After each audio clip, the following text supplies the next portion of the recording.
From the lush, verdant rainforest teeming with life to the towering snow-capped peaks piercing the heavens, our planet is a tapestry woven with wonders. We often find ourselves humbled by the sheer scale and beauty of the natural world, marveling at its intricate ecosystems and breathtaking landscapes. But what if I told you that some of these seemingly natural wonders are not quite as they appear? What if, beneath the surface of pristine wilderness, lay a carefully constructed facade? Across the globe, from the bustling cities of the East to the remote corners of the world, there are places where nature's authenticity has been called into question. Places where man has, for reasons both practical and perplexing, attempted to mimic the artistry of the natural world. So, get your hiking boots and magnifying glasses at the ready as we peel back the mirage and uncover the times nature was fake, venturing into a world where appearances can be deceiving and the line between reality and fabrication becomes intriguingly blurred.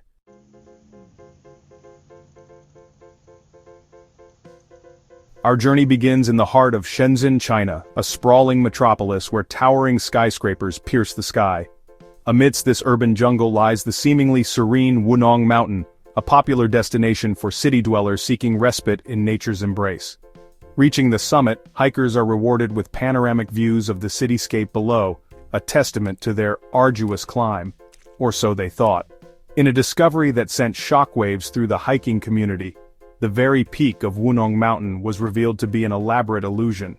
What was initially believed to be a natural rock formation, a testament to the Earth's geological forces, turned out to be a carefully crafted concrete prop. This artificial boulder, meticulously molded and painted to blend seamlessly with the surrounding environment, had been deceiving hikers for years. But why go to such lengths to fabricate a mountain peak? The answer, it seems, lies in the pursuit of symbolism, and the desire to create a sense of grandeur in an increasingly urbanized world.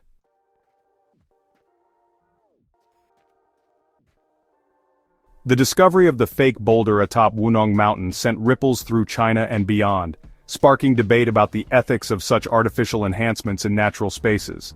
Some argued that it was a harmless deception, a whimsical addition to the landscape. Others, however, expressed concern that it eroded the authenticity of the hiking experience, turning a natural wonder into a manufactured spectacle. The incident brought to light the growing trend of artificial enhancements in natural environments, raising questions about our perception of nature in an increasingly fabricated world. The Wunong Mountain incident serves as a stark reminder that things are not always as they seem. It challenges us to question the authenticity of the world around us, and to appreciate the true value of unspoiled natural landscapes. For in a world where even mountains can be manufactured, the preservation of genuine natural spaces becomes all the more crucial.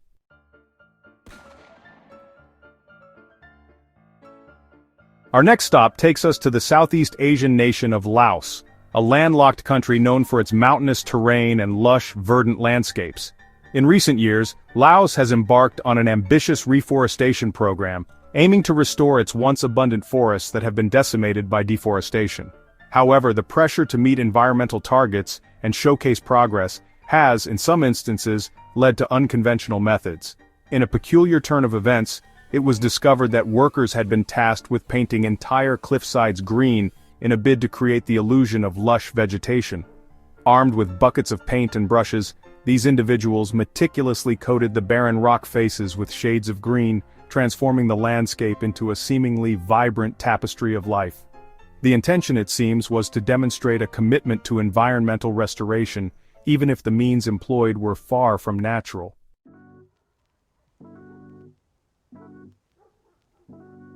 As news of the painted cliffsides spread, it sparked outrage and ridicule both within Laos and internationally.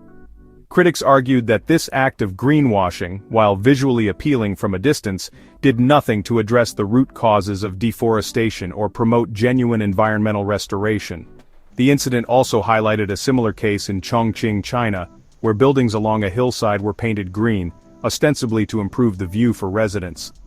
These cases underscore the lengths to which some will go to present a facade of environmental responsibility, even if it means sacrificing authenticity and undermining genuine conservation efforts. While the desire to achieve environmental targets is commendable, it should never come at the cost of integrity and genuine environmental stewardship. The true measure of environmental progress lies not in superficial enhancements, but in tangible actions that protect and restore our planet's natural wonders.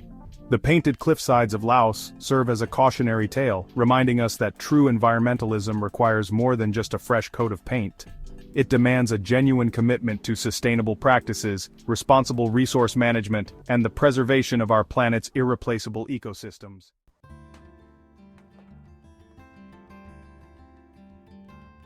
The allure of a waterfall, a spectacle of nature's raw power, has captivated humankind for millennia. The thunderous roar as water cascades over cliffs, the refreshing spray that fills the air, all combine to create an experience both humbling and exhilarating. But what happens when this natural wonder is given an artificial helping hand? Nestled amidst the picturesque landscapes of China, we find Yunai Mountain, home to a waterfall that's not quite as it seems. Here, engineers have employed their ingenuity to enhance the waterfall's natural beauty, using pumps and strategically placed pipes to increase its flow and create a more dramatic display.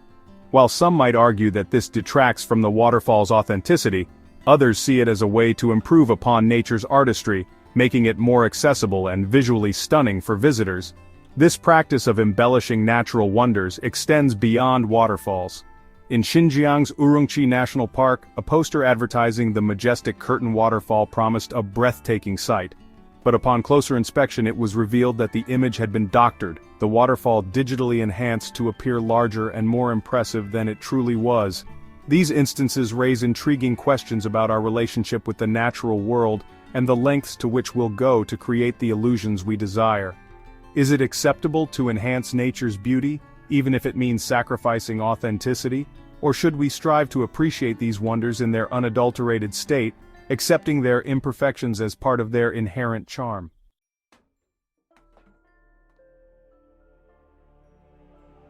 The manipulation of waterfalls for tourism is not a new phenomenon.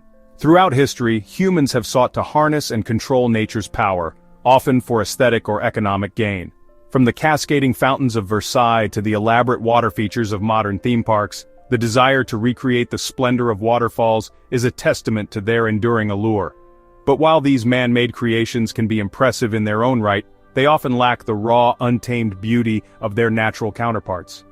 The carefully orchestrated flow of water, the artificial lighting, and the surrounding infrastructure can serve as constant reminders that we are witnessing a performance, not a genuine expression of nature's power.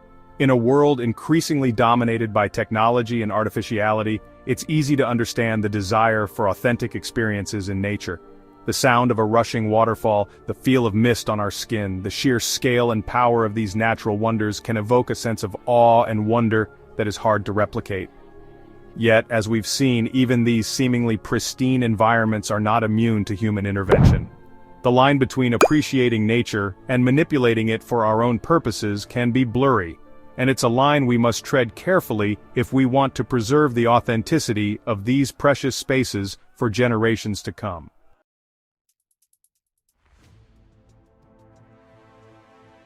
Deep in the heartland, shrouded in mystery, lies a geological enigma that has baffled scientists and sparked countless theories. This is no ordinary hill. This is a hollow hill, its depths concealing secrets yet to be fully understood. It was the Bureau of Exploration, a dedicated team of researchers venturing into uncharted territory, who first stumbled upon this peculiar anomaly. Using cutting-edge ground-penetrating radar, they discovered a vast cavernous space hidden beneath the hill's unassuming exterior. The discovery sent ripples of excitement and intrigue through the scientific community, prompting an array of hypotheses about its origins and purpose. Was it a natural formation, sculpted by eons of erosion and geological upheaval? Or could it be evidence of a long-lost civilization, a subterranean refuge hidden from the world above? The possibilities, it seemed, were as boundless as the void concealed within the hill itself.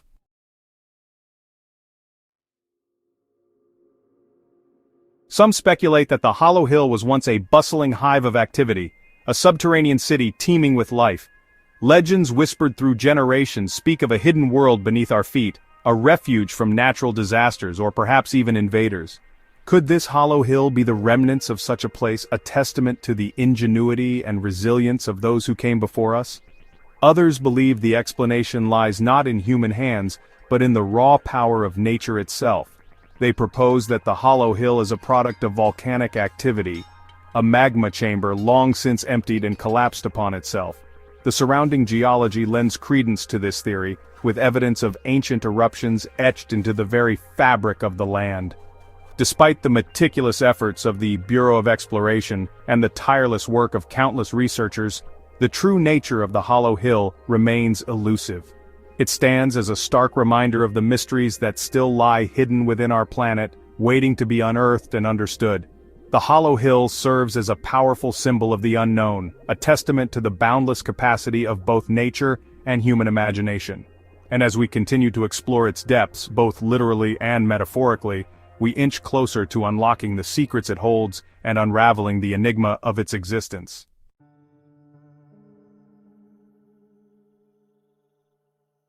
The animal kingdom, a tapestry of diverse and wondrous creatures, never ceases to amaze. But what happens when the lines between reality and fabrication become blurred within the very institutions meant to showcase this diversity? A disconcerting trend emerged, casting a shadow over the integrity of some zoos, the act of disguising common animals to resemble their more exotic counterparts. In a shocking revelation that shook the zoological world, several establishments were exposed for attempting to pass off dogs as tigers and pandas.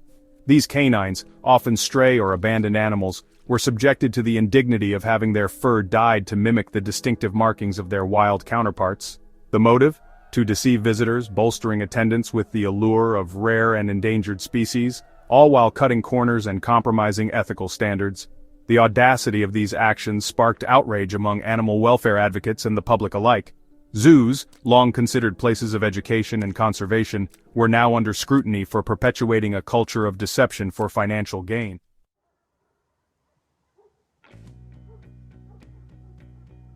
Adding to the growing list of questionable practices, a peculiar trend emerged in Chinese zoos, the use of inflatable animals as stand-ins for their living, breathing counterparts. From penguins to crocodiles, these inflatable replicas, often crude and unconvincing, were placed in enclosures, leaving visitors bewildered and dismayed. The reasoning behind this bizarre substitution ranged from cost-cutting measures to a lack of available animals. Whatever the justification, the use of inflatable animals highlighted a disturbing disregard for the educational purpose of zoos and the intelligence of the visiting public. Zoos, ideally, should serve as windows into the natural world, fostering appreciation and understanding for the remarkable diversity of life on Earth. Instead, these inflatable imposters served as symbols of a system seemingly more concerned with profit than with providing an authentic and enriching experience.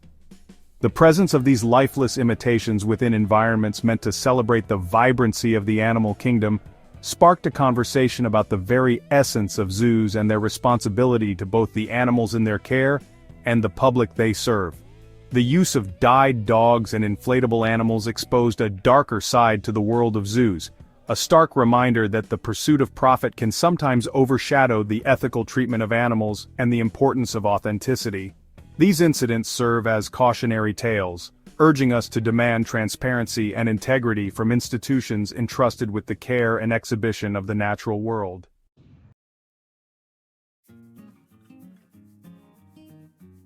The ocean depths, home to a myriad of creatures both wondrous and strange. But in this watery realm, not all is as it seems. In the vastness of Xiaxia ocean world, a behemoth glides gracefully through the water, its colossal size dwarfing all those around it. This is the whale shark, a gentle giant that roams the world's oceans, filtering plankton and captivating onlookers with its sheer magnificence.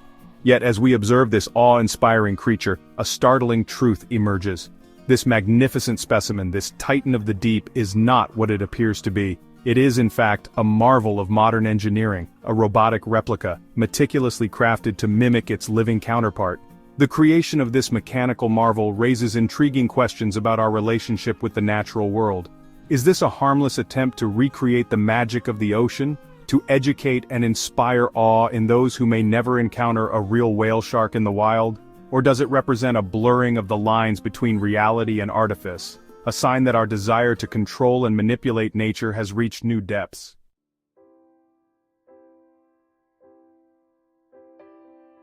The creators of this robotic whale shark argue that their intention was noble.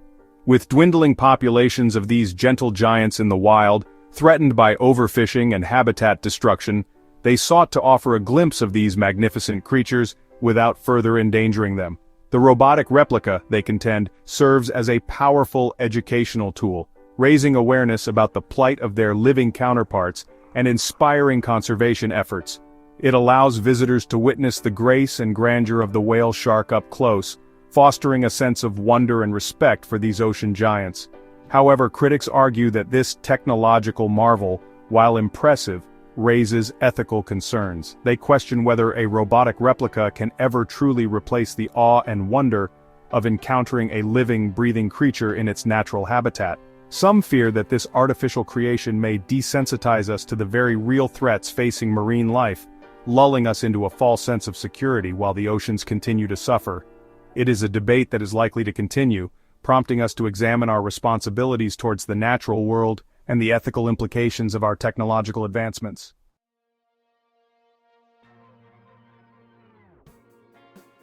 From the depths of the ocean, we journey now to the bustling metropolis of Chengdu, a city preparing to host a prestigious global business forum. The eyes of the world are upon this thriving hub of commerce and culture, and the city's officials are determined to present a picture of immaculate beauty and prosperity. Every detail, no matter how small, is meticulously scrutinized, every imperfection meticulously addressed. Even the humble grass, that ubiquitous symbol of nature's resilience, must conform to the city's grand vision. And so, an unusual transformation begins. Workers fan out across the city's parks and avenues, armed with an arsenal of spray guns and a peculiar ammunition green dye. Like painters wielding brushes on a grand canvas, they meticulously coat the grass, transforming its natural hues into a vibrant, almost artificial emerald green. The effect is immediate and striking. Overnight, Chengdu is cloaked in a verdant mantle, a testament to the city's commitment to presenting a flawless facade to the world. But beneath this superficial makeover, a deeper question lingers.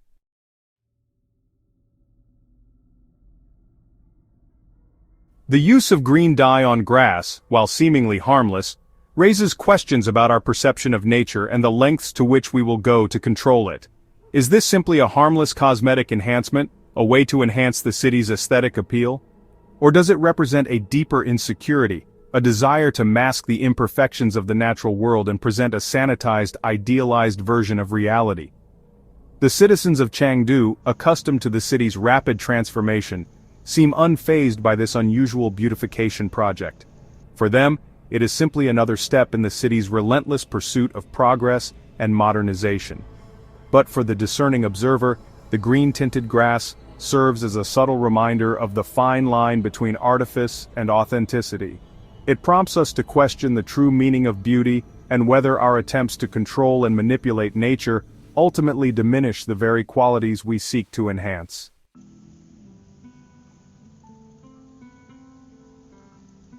From the manicured lawns of Chengdu, we travel north to a land where winter reigns supreme. Here, in the heart of China, lies the Chengdu Snow Village, a place where visitors come to experience the magic and wonder of a winter wonderland. Snow-capped roofs, glistening ice sculptures, and the joyous laughter of children playing in the snow create an idyllic scene, seemingly transported from the pages of a fairy tale. But as we delve deeper into this winter paradise, a chilling truth is revealed. The pristine white blanket covering the ground, the source of so much joy and delight, is not what it seems. It is, in fact, an elaborate illusion, a carefully constructed facade designed to mimic the real thing.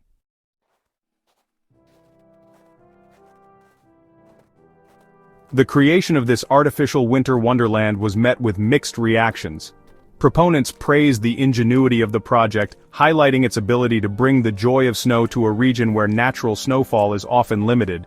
They argued that it provided a welcome boost to the local economy, attracting tourists and creating jobs in a remote part of the country. However, the artificial snow soon became a source of controversy. Visitors, expecting the real deal, were disappointed by the texture and quality of the fake snow. Complaints flooded in, criticizing the artificial feel of the snow and the exorbitant prices charged for entry and activities. The illusion, once so convincing, began to melt away, revealing the stark reality beneath. The story of Chengdu Snow Village serves as a cautionary tale, a reminder that our attempts to recreate and control nature can sometimes backfire, leaving us with a hollow imitation of the real thing.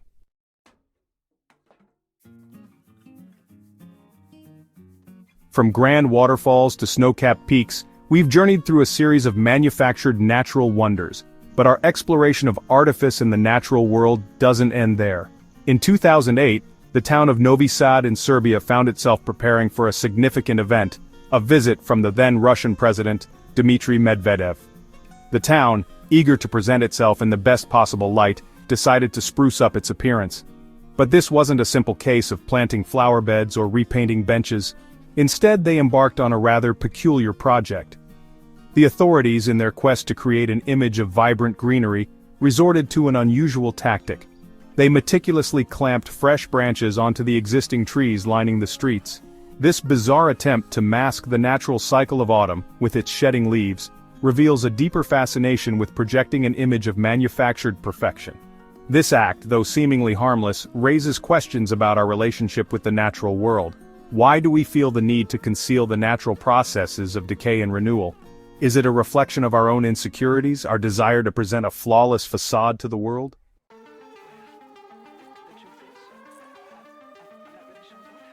Nature, unlike our carefully constructed facades, is a force in constant flux. It experiences periods of growth and decline, blossoming and decay, all interwoven into the very fabric of its being. The changing seasons with their vibrant hues and stark landscapes are not flaws to be concealed, but rather integral parts of nature's grand tapestry. Each stage, from the lush greenery of spring to the bare branches of winter, holds its own unique beauty and ecological significance. The clamping of branches, in a desperate attempt to hold on to the illusion of perpetual summer, ultimately proved futile. Nature, as it always does, continued its inexorable course. The leaves on the attached branches, out of sync with the natural rhythm of the trees, eventually withered and fell, exposing the artifice beneath. This ultimately served as a potent reminder that nature's cycles cannot be manipulated to fit our whims.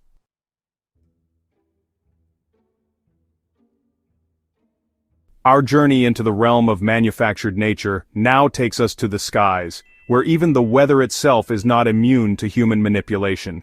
In Russia, a nation known for its grand celebrations, the desire for perfect weather conditions has led to a fascinating, albeit controversial, practice: cloud seeding. International Workers' Day, a significant holiday in Russia, is celebrated annually on the 1st of May. It's a day marked by parades, festivities, and a general air of national pride. And to ensure the festivities proceed without a hitch under clear blue skies, the Russian authorities have often turned to cloud seeding. Cloud seeding involves dispersing substances into the air, typically from aircraft, to induce precipitation. These substances, often silver iodide or dry ice, act as condensation nuclei, promoting the formation of ice crystals within clouds. The goal is to force the clouds to release their moisture prematurely, preventing rain over the desired area. It's a fascinating example of how humans, with their technological prowess, attempt to exert control even over the seemingly unpredictable forces of nature.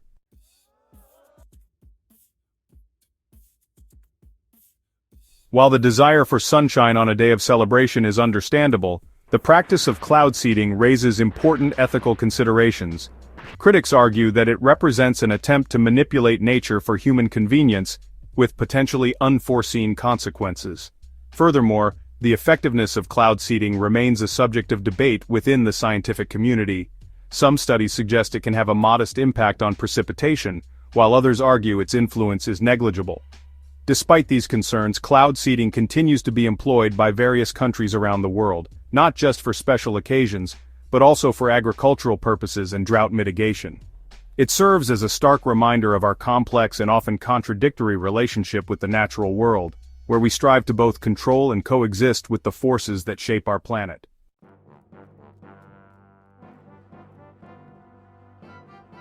From cemented mountain peaks to artificially dyed landscapes, we've uncovered a world where the line between the natural and the fabricated becomes increasingly blurred. These instances of manufactured nature, while visually striking, prompt us to question our motivations for such artifice. Is it a desire to enhance beauty, to mask imperfections, or perhaps to exert control over a world that often feels beyond our grasp? Whatever the reason, these examples highlight our enduring fascination with the natural world and the lengths to which we'll go to shape it in our image. Which of these cases of fake nature did you think was the most shocking? Let me know in the comments down below. And thanks for watching.